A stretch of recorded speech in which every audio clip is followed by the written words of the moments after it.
You are listening to I Hate Average podcast featuring Jay from the All Bronx. right, I'm back. I took a week off because I wanted to plot how I wanted to end this year, but I figured it out. I was gonna do like clips of best of episode, and I was just gonna be one episode. But I want to do for the next couple of weeks. We got 3 weeks left of the year. I want to play back my best 3 episodes of the year, the ones that I got the most feedback from, the ones where people gave the most positive reviews. So I want you guys to check out these next few weeks. I'm not gonna have any new guests. I want people to enjoy their holidays, so I don't want to bug anybody. But thank you guys for rocking with me this year. It's been a fun. I've been doing this for half the year, so it's been a fun half of a year. This is gonna be episode 26, even though it's a repeat. But thank you for rocking with me. Thank you for your patience. Been trying to figure this thing out. This is independent media, and it's fun, and it's just bigger than I thought it would be. I thought it was just a small idea, and people have been really taking hold of it, and I appreciate it. So check out this interview with Miss Dawn Dai.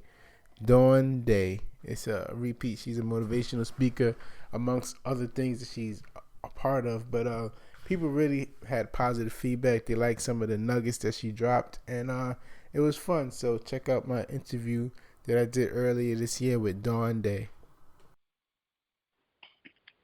All right, everyone. I have here with me Miss Dawn Dai. She's known as a motivational speaker, life coach, among a radio host, among other things. Am I missing anything? Voiceover talent. I'm a voiceover artist as well. Okay. Thank you so much for your time. Thank you for having me. So, what got you started with motivational speaking and trying to inspire people?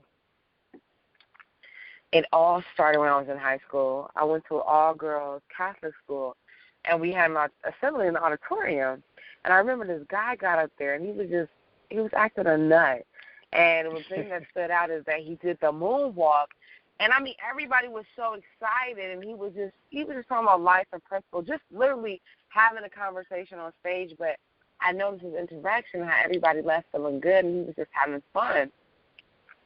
Then later on, I found out that he was a motivational speaker, and I was like, hold up.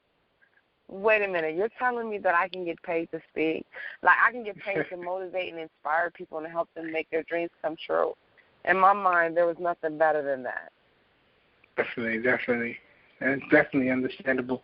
So I've been researching you, and I've seen some of your videos, and you said one of the main things that hold people back from success or achieving their dreams is fear. Can you elaborate on that, how people are afraid to be great? Fear is simply put false evidence appearing real. Fear is an illusion.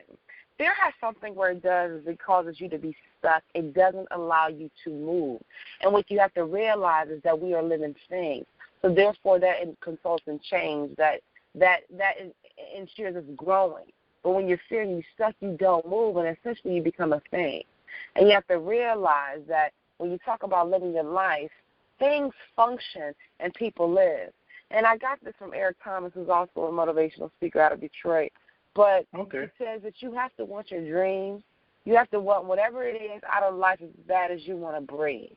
And so once you can cap over fear, when you can step into the realm of the possible, which is also exists among the realms of being uncomfortable, be comfortable with being uncomfortable. And that means you got to look fear in its face and say, you ain't got nothing on me, because you want it as bad as you want to breathe. Wow. Definitely. Yes.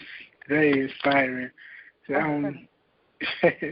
So when did you realize in your own life that it was time to, just leave fear alone and just go after, your dreams? I've always been a daredevil in my life, but I feel, though, when I really had to step up to the plate and go after I wanted, it was probably a changing point when my mom passed away. I had to put things in alignment because I'm from Detroit, and at the time I was living in New York when Mom passed. I was there for her death, but just being away. And that's when it came when, like, life is real. Like, tomorrow is not guaranteed. Like, how can you be afraid to be happy? How can you be afraid to be you? So I graduated from Howard University, the real HU. Okay. And one of the things that I always said when I graduated, I said either I want to do New York or LA. Okay. And it came an opportunity to do LA, and so I'd always said I wanted to run into a 5K. I wanted to start out my Vitamin D, a motivational newsletter.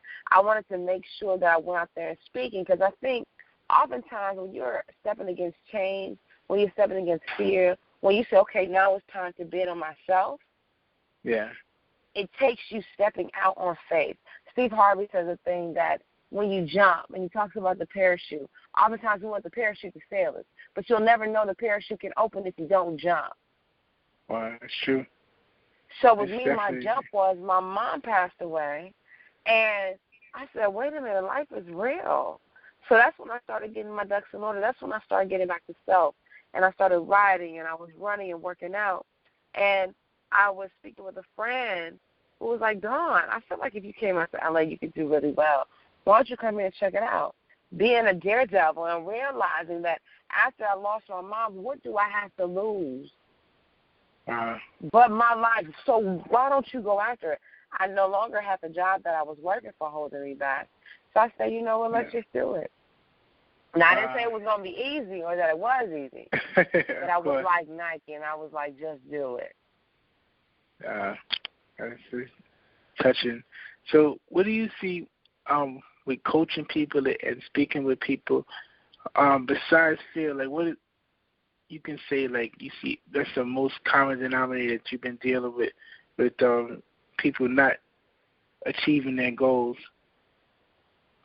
A lot of people aren't achieving their goals is because they haven't figured out who they are. Okay. They haven't figured out what it is that they love. And oftentimes they aren't willing to bet on themselves. Yeah. And so what I always tell people is that you got to be selfish with your life, with your dreams, with your purpose, because not selfish to a default, but selfish in a way you got to keep pouring into yourself so that you overflow, so that you can pour into other people's cups. And when people and why they aren't living their life, because they aren't treating themselves as if they're their greatest asset. I talk about a platform I speak upon that talks about is your life bank account. And that's you treat your life like a checking or a savings account, kind of like maybe you have a personal checking account. What are you depositing? What are you taking out your life? So when it comes to the most common thing as to why people aren't living an authentic life and a true life, because you got to identify what it is that you want. Just like I spoke earlier about the difference between living and functioning. When you go into a 9-to-5 job that you can't stand, or any job for that matter, you are suffocating yourself. You are suffocating your dream. You are suffocating your ambition. You are suffocating your happiness. You have to step in the right and choose to live, but understand that you have to be willing to put in the sweat equity. It isn't going to be easy because that's why everybody else is going to do it. Not everybody is going to believe in you, but if you don't believe in yourself, who will? You can say you want something. You can say you're interested in something, but if you aren't doing it, you don't really want it.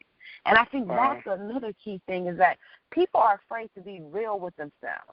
Like, I can sit here all day and say, oh, I want to lose weight, but if I keep eating the wrong kind of food, I don't want to lose weight. And so what happens is that I essentially create this friction and this confusion because mentally I keep saying this, but my actions aren't doing it. When you keep it real with yourself and say, okay, if I want to be your CEO, if I want to meet, I don't know, Warren Buffett, how are you placing yourself in position? Are you circling yourself with the right people? If you aren't, be honest and say, okay, it's an aspiration, but it's not something I want right now. Definitely. So before you started mentoring and speaking, did you seek after life coaches for yourself, or were you just something that you just gravitated to and studied yourself? Absolutely. So when I started speaking even back when I was in New York, and there are a few radio personalities that served as mentors. To give a shout-out to Deja Vu, she's on WBLS in New York. We worked together. And so I actually, which high school was that? It was in Jersey. I don't know, it was in Fremont. That was the first time I had opportunity to speak at a high school because that was her aspirations. And one thing I know that I can do is I can speak. So she was like, Dawn, let's do this together. So I went there and I spoke with the young girls. So I feel that what helped me propel myself to mentor and to speak to other people was that I had to let people know what it is that I was doing. I had to show up and give notice. Because half the time while people aren't able to enable us to pursue our dreams, because guess what? You're too afraid to say something. Why is that? So then when I moved out to L.A., I'm about planting seeds. I believe in a firm thing. You got to learn how to speak life. Life and death are in the power of the tongue. Be careful with the words. Choose your words wisely. I remember Lisa Nichols was going to be the very first speaker. She's one of the authors of The Secret. She was going to be the very first speaker that I had been in the realm of, because you got Tony Robbins, you got Les Brown, you got Iyanla Van Zandt. I hadn't been around them. Okay? So this was a speaker next level, but I had a chance to go into her camp. And when I was in her camp, I was able to understand the mechanisms and realize what I wanted to do in the speaking realm and what I didn't want to do. But I put it out there, and I made sure that I felt out all my sources. And always looking for mentors. Another great mentor of mine is C.J. Gross out of D.C. He was actually the first speaker that I'd ever worked with. I saw that on Craigslist, and he was looking for an assistant. And so I hit him up, and I became his assistant, and I kind of got my chops wet as far as understanding the realm and what the grind is all about. But it's definitely out there, just letting people know and seeking it out, making sure that I went to conferences, constantly listening to Jim Rohn and Florence Scovel-Shinn and a lot of thought leaders, Eckhart Tolle, online and on the web, to constantly infiltrate and to pour those things inside of me. So you're a strong believer in investing in yourself. You invested in these conferences. Yeah. Come on. If I don't put it in, who's going to put it in for me? It's true. Absolutely. So how did you find out about this information for people who are on a path, they want to learn how to reach out for it? How did you find the information? Don't play with me. Don't play with me. We got computers out nowadays. Even if you didn't know how to spell, if you were just throwing something out there, there's no reason why someone can't do whatever it is that they want to do with the aspiration. Because now you don't even have to know how to type. You can talk it into your phone. So basically what I did is that I just put out the research. I had to do the work. And sometimes I always tell people that life is your greatest teacher, because you're going to take the test before you learn the lesson. Some things are going to be by trial and error. But if you don't go out there and take that jump, allow that parachute to open, if you don't go out there and take a chance, how are you going to know what it is that you can do, who you can reach? So you got to start Googling. I mean, I don't know the last time I've been in the library, even though I'm ashamed to say, just because of everything is online. But I grew up in a time where you had to go to the library. Then I found, but that's just keeping it real. So what is something that, what is a first step? Let's say I went to the conference, I'm motivated. What is something that you feel that when people are, any dream that they have, maybe it's to start a business or to write a book, what is something after the conference, after you heard you was motivated, what is the next step that you would suggest? What I would recommend, if anybody's out there, an author, an entrepreneur, future CEO, and you went to a conference, the first thing you have to think about is, what is it that I want? See, you go on the door and you say you want it, but after that, what is it that I want? You probably should have been at that conference with either business cards or networking cards and connected yourself with 5 people. But sometimes we go to these conferences and we aren't talking to everybody. Find the people to talk to, because you never know who has the next thing that you may need. Definitely. I also say make the. Oh no, you can get it. Go ahead. No, please go ahead. I was gonna say that's something I kind of struggle with, because I could speak to a crowd, but actually this weekend I went to like a networking event, and it was a smaller crowd, so I kind of was standoffish because I find it a little bit difficult, just approaching people and telling them, this is what I do. It's kind of hard. So do you have any tips for that, or just presenting your dreams to people? Because I kind of, your dreams is kind of internal, but when you got to express it to people, to explain to people, to network, it's kind of, to me, maybe I may be strange, but it seems kind of difficult. I mean, it's why I feel that oftentimes it's difficult expressing your dreams to others, because you're being vulnerable. And we've gotten to a society where we're afraid to feel, so we try to feel through other mediums. But essentially, you got to get your core. You got to get your group of 10s and 9s, and what I mean by that is that if you're a 6 and you're aspiring to be a 9, you have no business hanging out with 7s or 5s.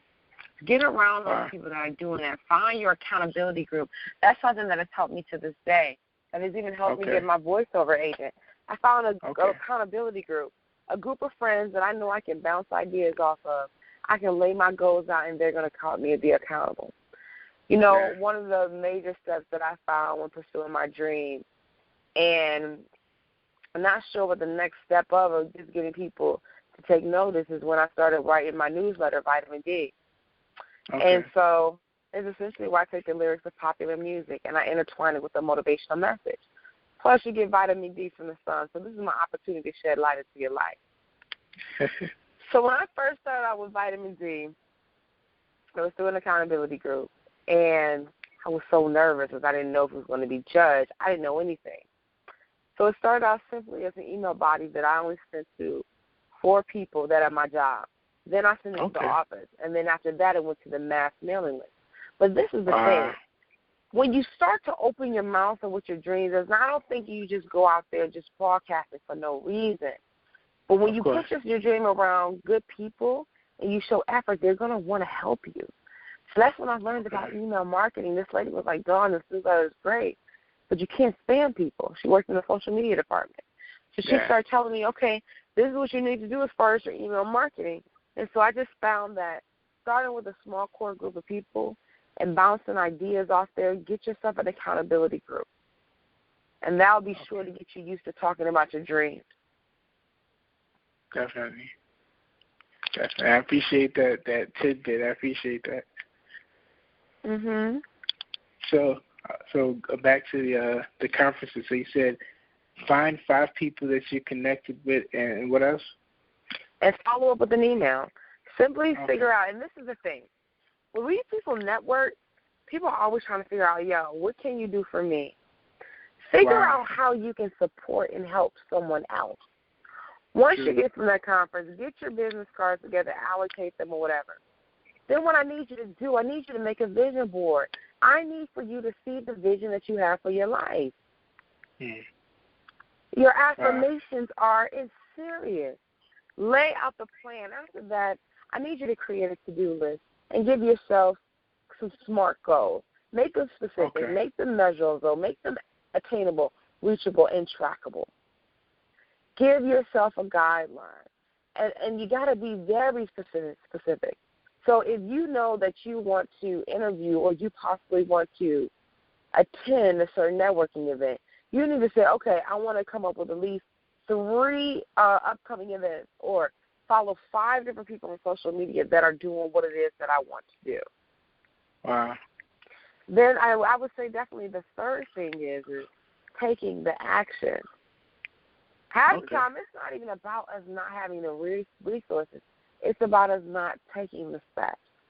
After you've taken the steps, and even throughout the process, take time to review your notes and your material.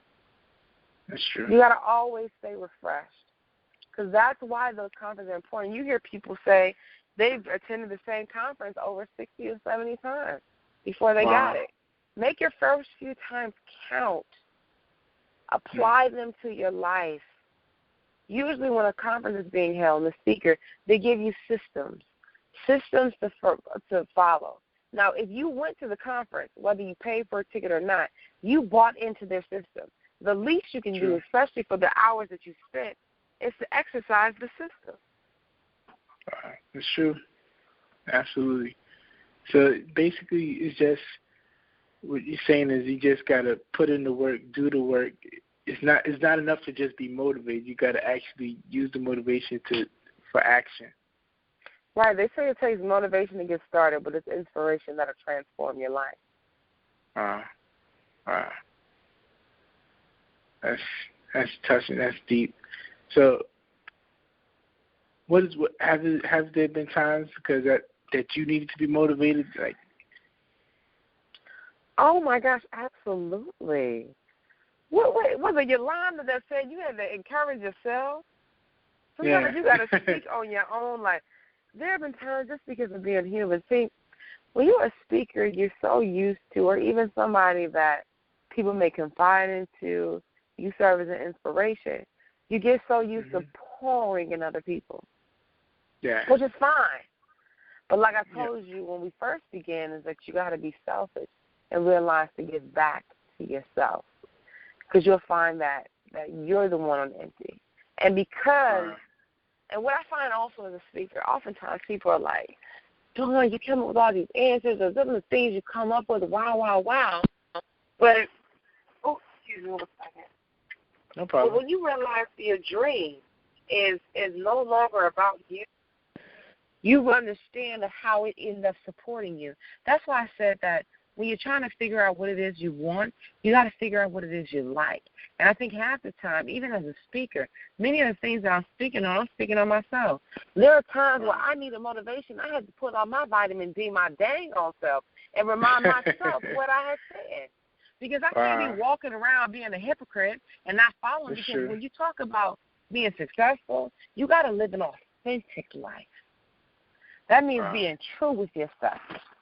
So, yeah, I have to go back and read my own material to motivate myself. That's great. So how do you know how transparent to be when you're speaking and when you're coaching? How do you know how transparent to be to not leave yourself so open for ridicule and things of that nature?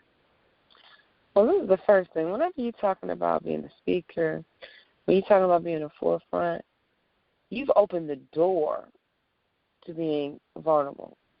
But you have to make the choice to figure out how transparent you want to be. A lot of things that I said, like, you got to trust your gut. Trust your intuition inside. How deep do you want to go? Depending on, some people want to be reality star famous where they give everyone a 360-degree view of their life.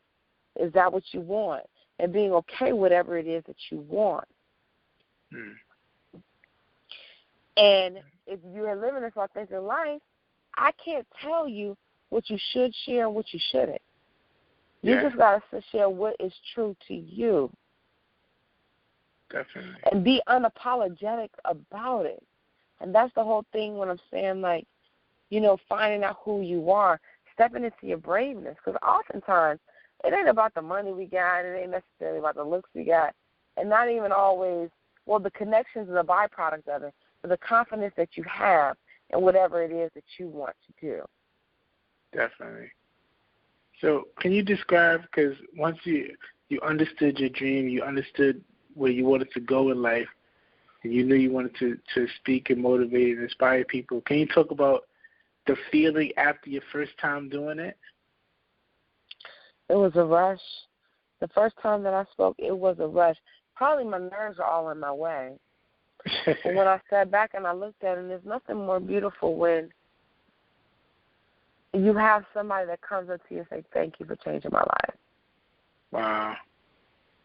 Or when you get those messages on Facebook, when you get calls, like I had a friend call me, I hadn't spoken to him in about 10 years, call me and say, hey, can you just pray for me? Wow. That's what makes it worthwhile. Yeah. Because you're taking the time to lift up somebody's day. I mean, you never know when you could have saved someone's life. That's true. But isn't that a burden though? When you're going up there, you don't know what the audience, you don't know what they're going through, so you don't kind of go up there with a burden. or are you just doing your thing? Well, can you say that one more time? I'm a little confused. I'm just saying, like you said, someone, you don't know the audience. Some of the audience situations, like you said, someone might be borderline suicide, or someone really might be giving up on their marriage. Somebody might be giving up on life. Do you go up there sometimes with that burden, or are you just focused on what you have to say? I spoke, there's this area downtown LA called Skid Row. Okay. And a lot of these women, a lot of the homeless people, it's like a homeless community out there, but I spoke at a shelter entitled Ann Douglas Center for Women. Okay.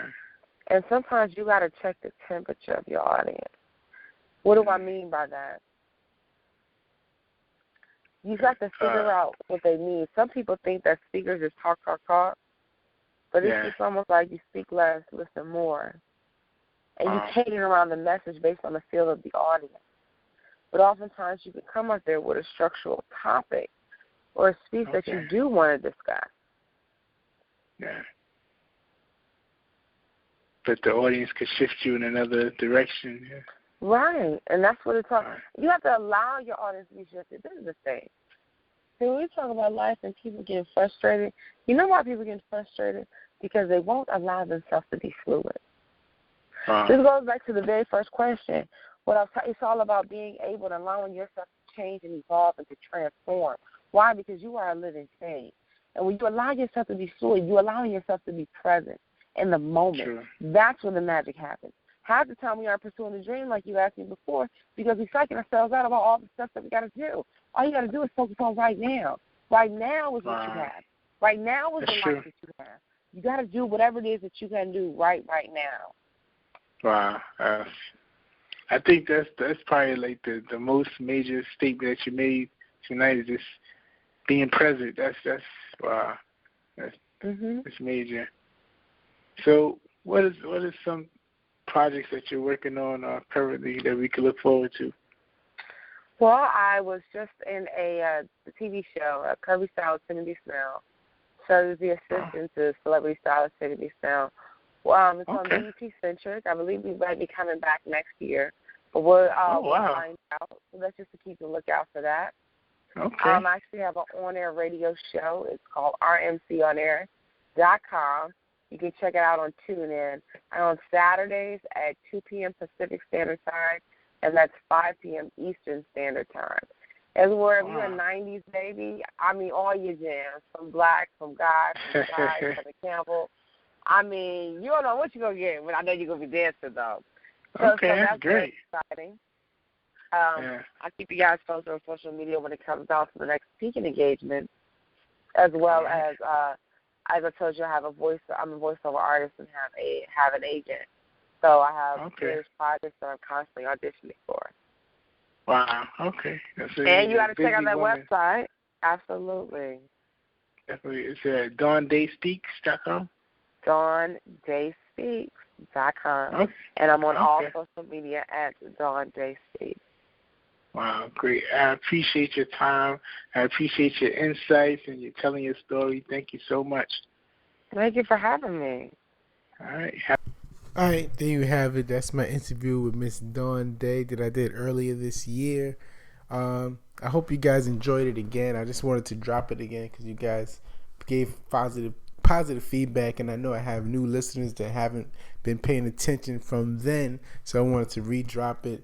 Again, I'm dropping my 3 most popular episodes of the year. So we starting off with Miss Dawn Dai. Next week, you'll hear who's next, and a week after that. And starting fresh in 2017, we're gonna have brand new guests, a new format to the show. Just look forward to everything that's coming forward. And once again, I want to thank you guys so much for your support. Of course, you can check me out at averagej.com. Check out all my social media. I Hate Average JAY. That's Twitter. That's Snapchat. I Hate Average Podcast on Instagram. They got this new Instagram Live, so you also could make sure you follow me so you could check out things that I'm doing. I might be going live soon, especially towards the New Year holiday. So Definitely follow me on all my social media. You can email me if you got guest ideas, or if you just want to give feedback. If you like the show, if you hate the show, you can always email me, show@averagej.com. Once again, it's show@averagej.com. All right, so talk to you guys next week. Thanks again for your support.